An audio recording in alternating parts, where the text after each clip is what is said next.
સંસદની અહેવાલમાં આપનું સ્વાગત છે।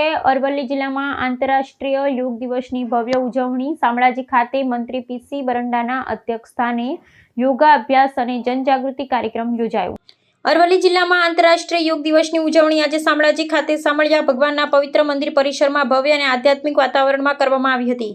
માનનીય વડાપ્રધાન નરેન્દ્રભાઈ મોદીના અમૂલ્ય વિચારો અને યોગ પ્રત્યેની અદ્વિતીય પ્રતિબદ્ધતાથી પ્રેરિત થઈને જિલ્લા વહીવટી તંત્ર દ્વારા કાર્યક્રમનું આયોજન કરવામાં આવ્યું હતું। માનનીય મંત્રી પીસી બરંડાના અધ્યક્ષસ્થાને આયોજિત આ કાર્યક્રમમાં યોગા અભ્યાસનું વ્યાપક પ્રદર્શન કરવામાં આવ્યું હતું। મંત્રી આ પ્રસંગે સંબોધન કરતા જણાવ્યું કે યોગ એ માત્ર શારીરિક વ્યાયામ નથી, પરંતુ મન, શરીર અને આત્માના સંતુલનનો અમૂલ્ય વારસો છે। નેતૃત્વમાં વિશ્વભરમાં યોગનો પ્રસાર થઈ રહ્યો છે અને અરવલ્લી જિલ્લો પણ આ અભિયાનમાં પોતાનું પૂર્ણ યોગદાન આપી રહ્યો છે। કાર્યક્રમ દરમિયાન વિવિધ યોગ આસનો, પ્રાણાયામ અને ધ્યાનના સત્રોનું આયોજન કરવામાં આવ્યું હતું।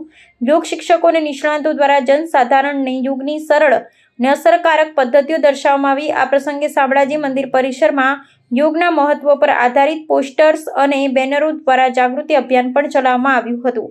આ કાર્યક્રમમાં અરવલ્લી જિલ્લાના અધિકારીઓ, પદાધિકારીઓ, પોલીસ જવાનો, શાળા કોલેજના વિદ્યાર્થીઓ તેમજ નાગરિકો મોટી સંખ્યામાં ઉપસ્થિત રહ્યા હતા। આંતરરાષ્ટ્રીય યોગ દિવસની આ ઉજવણી અરવલ્લી જિલ્લામાં સ્વસ્થ અને સકારાત્મક જીવનશૈલીના વિકાસ તરફનું એક મહત્વપૂર્ણ પગલું સાબિત થશે।